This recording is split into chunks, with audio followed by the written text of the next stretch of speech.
Bonjour, welcome to another episode of Cuisine de Michel. I'm Michelle. So today I'm going to be making some cookies I've made before. These are one of my holiday favorites to make. These are dark chocolate candy cane cookies. They come from a site called liveforcake.com. And I've made them a couple times. Like I said, these are wonderful. So I've got things already started for us here with our bowl for the dry ingredients.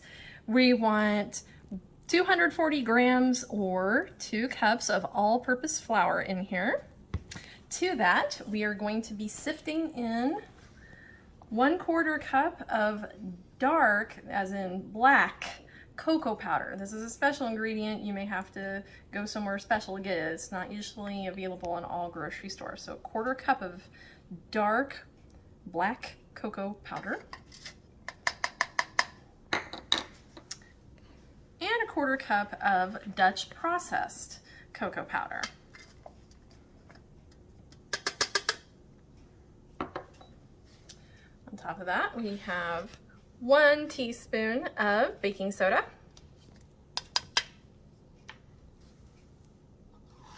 and 1/2 teaspoon of sea salt. So I'm just going to sift those all in there.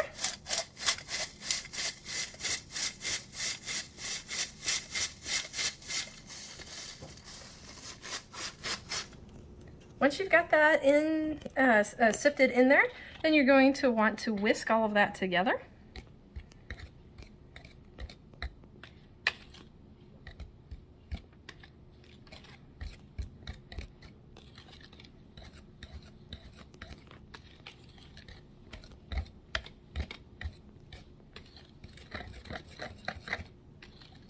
All right, that looks nice and whisked. And then you just leave that set aside while we mix together the rest of the dough ingredients.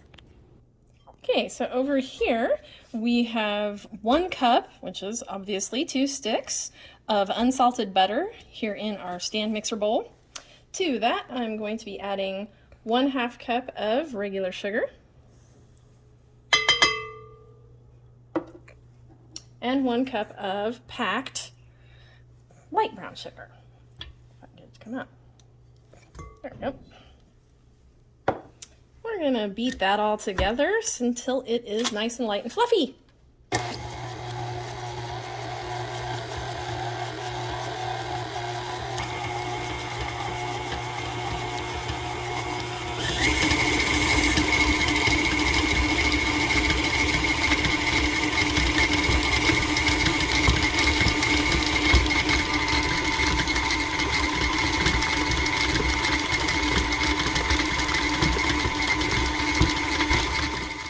Now that we've got that nice and light and fluffy, it went on for about 2 minutes after we stopped showing you the mixing.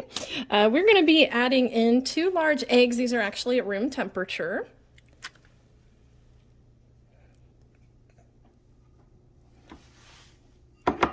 And 1 teaspoon of peppermint extract.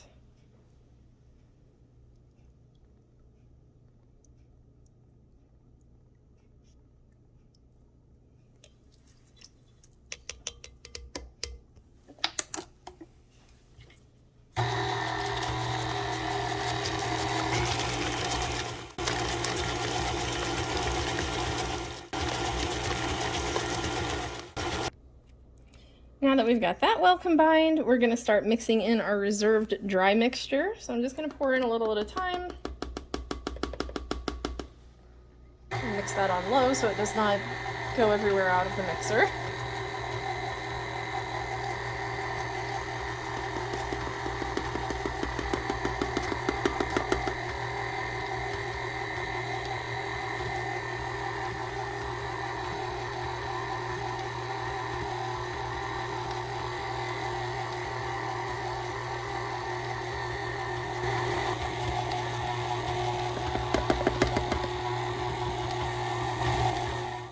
So once you have finished mixing it, you may have to finish the very end by mixing with a wooden spoon because it does get a little bit tough on the mixer.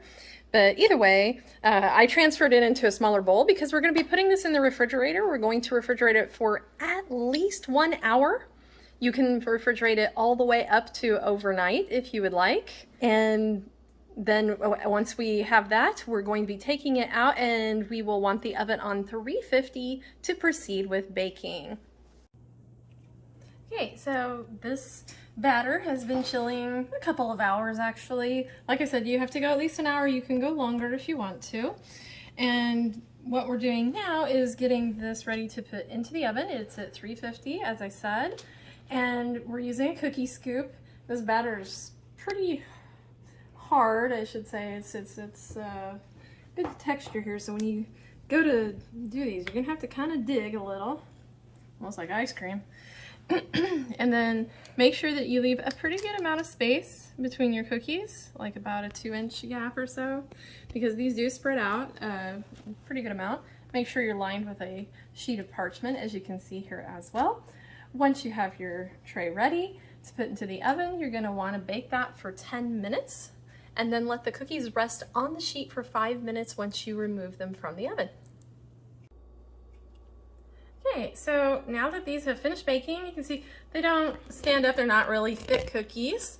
What we're going to be doing is coating these. I used some Ghirardelli white vanilla flavored melts. You could get a different brand. I'm not sponsored or anything. This is just the ones that I happen to have. So you're going to have those, and you're going to want to melt them either in a double boiler, or you could put a pan over another pan of hot water. On the recipe it says not to let it boil. I suppose they mean just simmer it. Either way, it doesn't take much before the melts actually melt.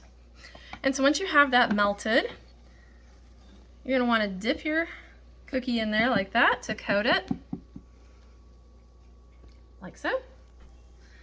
And I'm going to place this on parchment, and then right afterwards I've got some crushed candy canes, or you could actually crush up candy canes. And you're going to want to sprinkle some of those on the edge, just like that. And so that's what our final product is going to look like. It's going to get solid. So I'm just going to go ahead and lift this off so I can kind of do a final showing with you here with these. Because there's not really anything else to show in the final plating other than these being what they are. So once this is solid, feel free to enjoy with a nice glass of milk or whatever you like having your cookies with. I'm sure these are quite lovely. So anyway, thank you once again for joining me for another episode of Cuisine de Michel. Please be sure to like, share, subscribe, and comment. Let me know what you think of these, and we'll see you next time. Au revoir!